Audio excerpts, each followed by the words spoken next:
அரசாங்கத்துல எல்லாத்துக்கும் உங்களை கூப்பிட எல்லாம் ரகசியம். கூப்பிடாமல் தான் செய்யறாரு. தவிசாளரை வந்து கூப்பிட இல்ல. தவிசாளர் நீங்க பொறுப்பா வாய்ந்த ஒருவர் வந்து சொல்றாரு அவர் எங்கட கட்சியால் இல்ல, அவர் கட்சியால் இல்ல, கட்சியால் சொல்றாரு அவருக்கு கூப்பிட இல்லை. உங்களுக்கு தெரியுமா தவிசாளர் இல்லாட்டி இந்த மாதிரியான விடயங்கள் அந்த கவனத்தில் எடுக்கப்படவில்லை. ஏற்கனவே மக்கள் உங்களுக்கு தெரியுமா தவிசாளர் இருந்தார் அந்த கூட்டத்தில். நீங்க சொல்லுங்க கூப்பிட்டீங்களா இல்லையா? நீங்க கடந்த கூட்டம் கோப்பாயில இடம் பெற்றது. நான் எல்லாமே வந்து பிரஜாசக்தியை வைக்கிறாங்க, எல்லாம் வந்து சட்டம் எல்லாம் இங்க உடைக்கல. மக்கள் பிரதிநிதியம் வந்து இணங்கி இருக்கிறோம் என்றால் மக்கள் அதுக்கு வந்து பதில் சொல்லட்டும். ஆனால் எங்களுக்கு தெளிவாக சொல்லப்பட்டது, நான் திரும்ப சொல்றேன், மக்கள் பிரதிநிதிகள் தவிசாளர் உட்பட எதிரும் வந்து அங்கு அழைக்கப்படாமல் தான் இந்த முடிவு எடுக்கப்பட்டது. தயவு செய்து வந்து மக்கள் பிரதிநிதிகள் வந்து அழைச்சதுக்குரிய ஆதாரங்களை வந்து சமர்ப்பிச்சு அடுத்த கூட்டத்தில் வந்து சமர்ப்பிக்கும், சரிதானே? ஆனால் நான் எங்களுடைய அமைப்பினுடைய நிலப்பாடு வந்து ராணுவத்துக்கோ இந்த முப்படைகளுக்கோ ஏற்கனவே வழங்கப்பட்ட காணிகளும் வந்து விடுவிக்கப்பட வேண்டுமே தவிர புதுசா வந்து காணி ஒதுக்குறதை வந்து நாங்கள் எதிர்க்கிறோம்.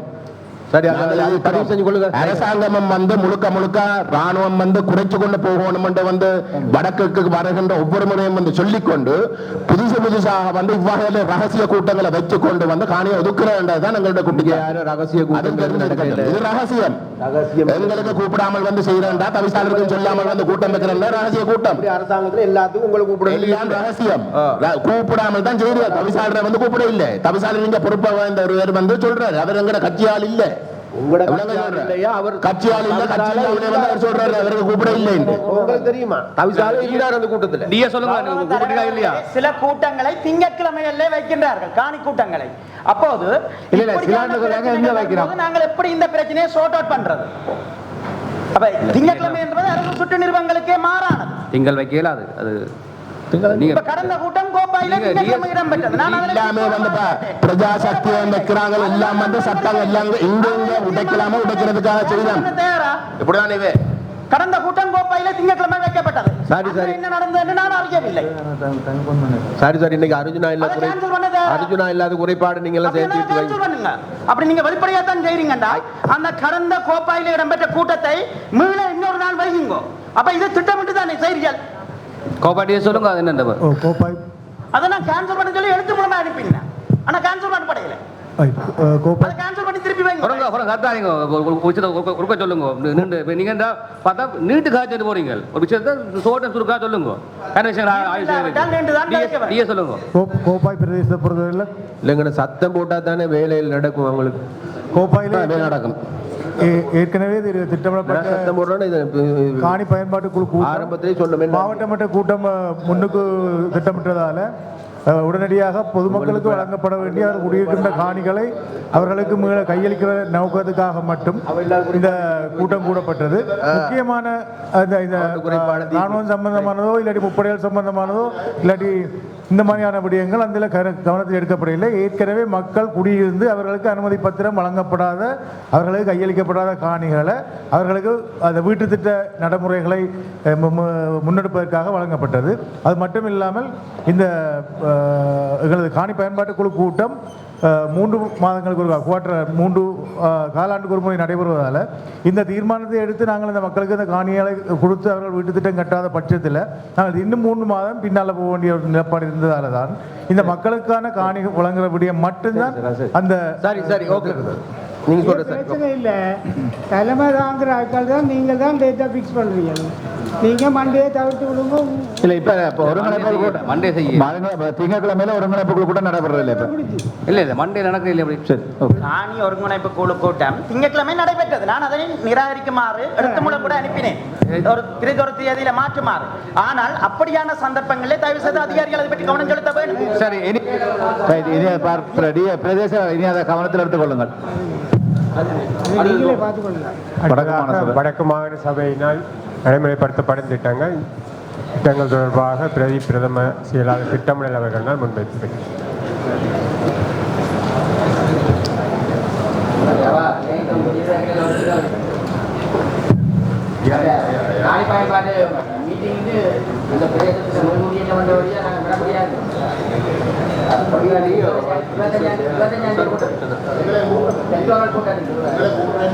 ஆர கூப்பிடுறேன் தவிசாளரா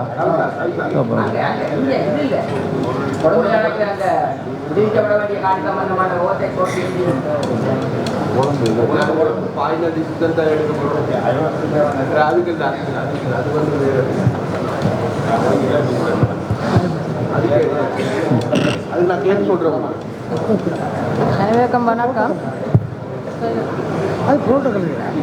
வடக்கு மாகாண சபையினால் 2026 ஆண்டில் கிடைக்கப்பட்ட நிதி ஒதுக்கீடுகள் இந்த முன்னிலைப்படுத்தப்பட்டுள்ளது. மாகாண குழுத்தொதுக்கப்பட்ட நன்கொடை நிதியினூடாக 355 வேலைகளுக்கு 2063.593 மில்லியனும், இலங்கை மீள் கட்டியமைத்தல் நிதி ஒதுக்கீடுனூடாக 34 வேலைகளுக்கு 753.76 வேலைகளும், அருளுள்ள பாடசாலை சிறந்த பாடசாலைக்கு 5 வேலைகளுக்கு 103.65 மில்லியனும், பொதுக்கல்வி நவீனமயப்படுத்தல் திட்டத்தினூடாக 455 வேலைகளுக்காக 241.596 மில்லியனும், ஏனைய நில அமைச்சுக்கள் மற்றும் ஏனைய திட்டங்களுக்காக 22 வேலைகளுக்கு 515.849 மில்லியனும், மொத்தமாக 871 வேலைகளுக்கு 3678.452 மில்லியன் நிதி ஒதுக்கீடு கிடைக்கப்பட்டுள்ளது. அடுத்ததாக மாகாண குழுத்தொதுக்கப்பட்ட அபிவிருத்தி நிதியின் கீழாக மாகாண சபைக்கு உட்பட்ட 5 அமைச்சுக்களுமாக மொத்தமாக 355 வேலைகளுக்கும் 2063.793 மில்லியன் நிதி ஒதுக்கீடு கிடைக்கப்பட்டிருக்கின்றது. அடுத்ததாக உள்ளூராட்சி அமைச்சின் கீழ் வரும் திணைக்களங்களுக்கும் வீடமைப்பு, சுற்றுலாத்துறை, போக்குவரத்து அதிகார சபை, உள்ளூராட்சி திணைக்களம், கிராம அபிவிருத்தி மற்றும் மாகாண வீதி அபிவிருத்தி உட்பட மொத்தமாக 108 வேலைகளுக்கு 576.65 மில்லியன் நிதி ஒதுக்கீடு கிடைக்கப்பட்டிருந்தது. இதில் 19 வேலைகளுக்கு தற்போது மதிப்பீடு தயாரிக்கப்பட்டு கொண்டுள்ளது. கேள்வி கோரப்பட்டுள்ளது 11 வேலைகள். இவை தவிர ஏனைய அனைத்து வேலைகளும் ஆரம்பிக்கப்பட்டுள்ளன. 12 வேலைகள் பூர்த்தி செய்யப்பட்டுள்ளது. விவசாய அமைச்சின் கீழாக விவசாய திணைக்களம், கால்நடை, நீர்ப்பாசனம், நன்னீர், மீன்பிடி உட்பட மொத்தமாக 60 வேலைகளுக்கு 288.641 மில்லியன் கிடைக்கப்பட்டிருந்தது. இதில் மதிப்பீடு தயாரித்தல் 13, கேள்வி கோரப்பட்டுள்ளது 17 ஆக உள்ளது. 7 வேலைகள் முடிவடைந்துள்ளது. ஏனைய வேலைகள் ஆரம்பிக்கப்பட்டுள்ளன. கல்வி அமைச்சின் கீழாக கல்வித்துறை மற்றும் முன்பிள்ளை பருவ அபிவிருத்தி, விளையாட்டு, பண்பாட்டு அலுவலர் திணைக்களம் உட்பட 102 வேலைகளுக்கு 454.764 மில்லியன் நிதி ஒதுக்கீடு கிடைக்கப்பட்டிருந்தது. இதில் 3 வேலைகள் பூர்த்தி அடைந்துள்ளது. 70 வேலைகள் தற்போது மதிப்பீடு தயாரிக்கப்பட்டு கொண்டுள்ளது. 7 வேலைகளுக்கு கேள்வி கோரப்பட்டுள்ளது. அடுத்ததாக சுகாதார அமைச்சின் கீழாக சுகாதாரம், மாகாணம், சுகாதாரம், பிரதேச சுகாதார சேவைகள் பணிப்பாளர், சுதேச வைத்தியம், சிறுவர் நன்னலத்தை உட்பட 33 வேலைகளுக்கு 543.468 மில்லியன். இதில் 8 வேலைகள் தற்போது மதிப்பீடு தயாரிக்கப்பட்டு கொண்டிருக்கின்றன. 6 வேலைகள் கேள்வி கோரப்பட்டுள்ளது. 7 வேலைகள் பூர்த்தி அடைந்துள்ளன. ஏனைய அனைத்து வேலைகளும் நடைபெற்றுக் கொண்டிருக்கின்றது. மகள் விவகார அமைச்சின் கீழாக தொழில்துறை, சமூக சேவைகள், கூட்டுறவு அபிவிருத்தி உட்பட 52 வேலைகளுக்கு 200.27 மில்லியன் நிதி ஒதுக்கீடு. இதில் மதிப்பீடு தயாரித்தல் 11 வேலைகளும், கேள்வி கோரல் 11, ஏனைய வேலைகள் ஆரம்பிக்கப்பட்டுள்ளன. 4 வேலைகள் பூர்த்தி அடைந்துள்ளது. அடுத்ததாக ஏனைய நிதி ஒதுக்கீடுகள் ஊடாக இலங்கை மீள கட்டி அமைத்தல் நிதி ஒதுக்கீடுகள், ரீபில்டிங் ஸ்ரீலங்கா, நீர்ப்பாசன திணைக்களம், உள்ளூராட்சி திணைக்களம், வீதி அபிவிருத்தி திணைக்களம் 3 திணைக்களங்களுக்கு நிதி ஒதுக்கீடு கிடைக்கப்பட்டிருந்தது. அதில் 34 வேலைகளுக்கு 753.76 மில்லியன் நிதி ஒதுக்கீடு கிடைக்கப்பட்டிருந்தது.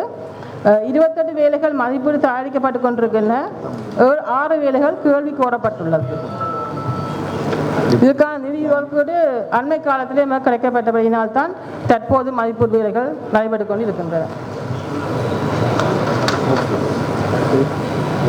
அடுத்ததாக கல்வி திணைக்களத்தின் கீழ் அருகில் உள்ள பாடசாலை சிறந்த பாடசாலையின் கீழ் 103.654 மில்லியனுக்கு 5 வேலைகளும் அதில் ஒரு வேலை 50க்கும் 75 வீதத்துக்கும் இடையிலான நடைபெற்றுக் கொண்டிருக்கின்றது. ஒரு வேலை பூர்த்தி அடையக்கூடிய நிலையில் உள்ளது. அடுத்ததாக பொதுக்கல்வி நவீன மயமாக்கல் திட்டத்தின் கீழாக 455 வேலைகளுக்காக 241.596 மில்லியன், இதுக்கு 453 வேலைகளுக்கு மதிப்பீடு தயாரித்தலும் 2 வேலைகள் 25 வீதத்துக்கு உட்பட்டதாக காணப்படுகின்றது. இந்த திட்டத்தின்களாக கட்டுமான வேலைகள், பொருட்கள் மற்றும் பயிற்சினர்கள் மற்றும் பாடசாலை சார் மானியம் அடிப்படையில் தான் 4 துறைகளுக்காக நிதி ஒதுக்கீடு செய்யப்பட்டு இருக்கின்றது.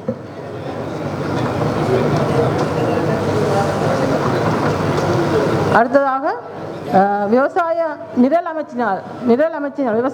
அமைச்சினால் விவசாய திணைக்களத்துக்கு கிடைக்கப்பட்டது நிதி ஒதுக்கீடு 13.189 மில்லியன், 3 வேலைகள், சின்ன வெங்காயம் உருளைக்கிழங்கு உற்பத்தி மற்ற எண்ணெய் பிரித்தெடுக்கும் இயந்திரம், சுயவிதை உற்பத்தி போன்ற வேலைகளுக்காக இந்த நிதி ஒதுக்கீடு கிடைக்கப்பெற்றிருந்தது. தற்போது கேள்விகோரல் நிலையில் காணப்படுகின்றது. அடுத்ததாக பொது நிர்வாக மாகாண சபைகள் மற்றும் உள்ளூராட்சி அமைச்சின் நிரல் அமைச்சிலிருந்து உள்ளூராட்சி திணைக்களத்துக்கு கிடைக்கப்பெற்ற வீதி பாலங்கள் புனரமைப்பு வேலை திட்டத்தின் ஊடாக 4 வேலைகளுக்கு 24 மில்லியன் கிடைக்கப்பெற்றது. அதில் 2 வேலை 75 வீதத்துக்கு மேற்பட்டதாகவும் 2 வேலைகள் தற்போது மதிப்பீடு தயாரித்தல் பணியில் முன்னேற்றம் காணப்படுகின்றது.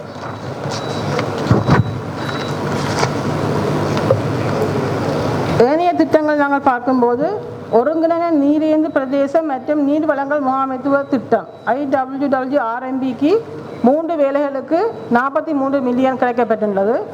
அதில் ஒரு வேலை பூர்த்தி அடைந்துள்ளது.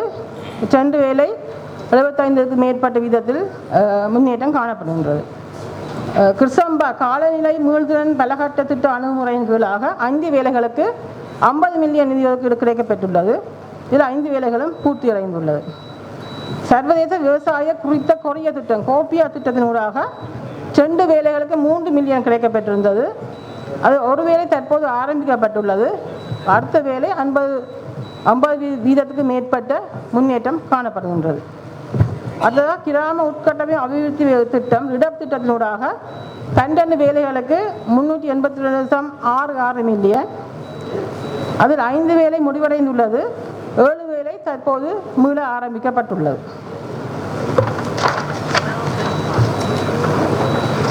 நன்றி.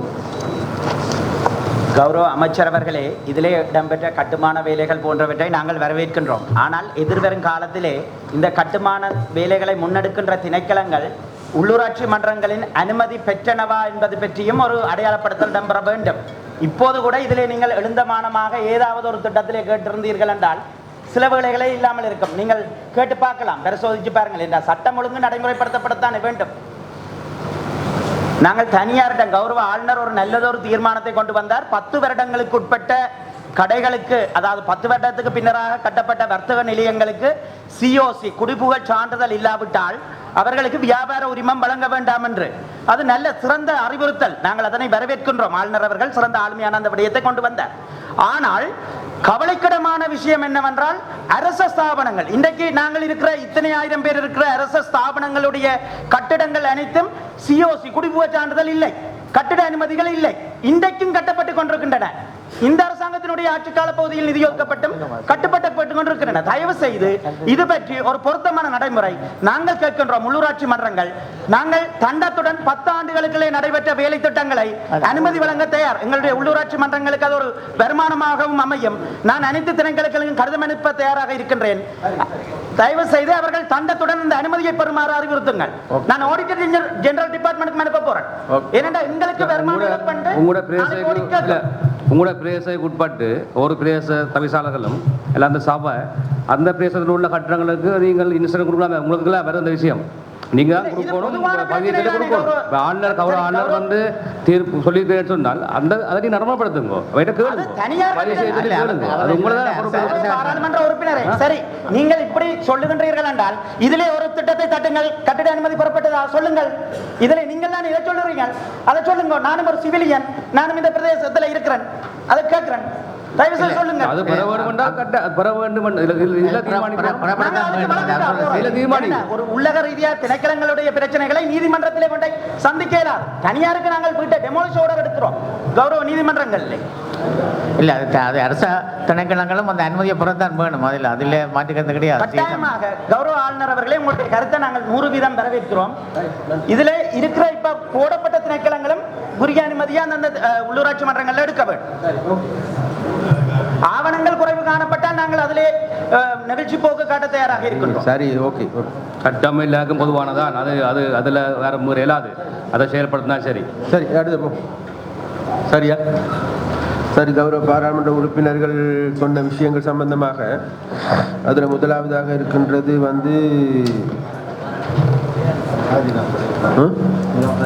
சொல்லுங்க. முதலாவது கௌரவ பாராளுமன்ற உறுப்பினர் சிவஞானம் ஸ்ரீதரன் அவர்களுடைய முன்வைக்கப்படும் விடயங்களில் முதலாவது விடயம் இந்த காணிகள் சம்பந்தமாக வரையில் இதுகள் பேசப்பட்ட விடயங்கள் தானே. ஊராத்துறை வீரர் நெடுந்தீவாகிய 3 பிரதேச செயலங்களை இணைத்து தனியான பிரதேச தீர்வு காணப்பட அப்படி போடப்பட்டிருக்குது. அது ஓகே. அடுத்த நெடுந்தீவுக்கான போக்குவரத்து வடதாருக்கு நெடுந்தாருக்கு வரப்போகுது. அது இல்லாமல் புதிய படகும் வரப்போகுது. அடுத்தது சங்கானை பிரதேச வைத்தியசாலையை ஆதார வைத்தியசாலையாக தரம் உயர்த்தலும் வைத்தியசாலைகளில் காணப்படும் ஆளணி பற்றாக்குறையை நீக்குதலும்.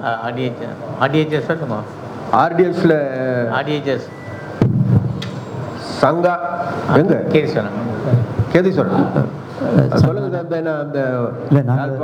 யாழ்ப்பாண சங்கான பிரதேச வைத்தியசாலை ஆதார வைத்தியசாலை தயமுறுத்தப்பட வேண்டும் சொல்றாங்க. அது ஓகேயா? ஓகே.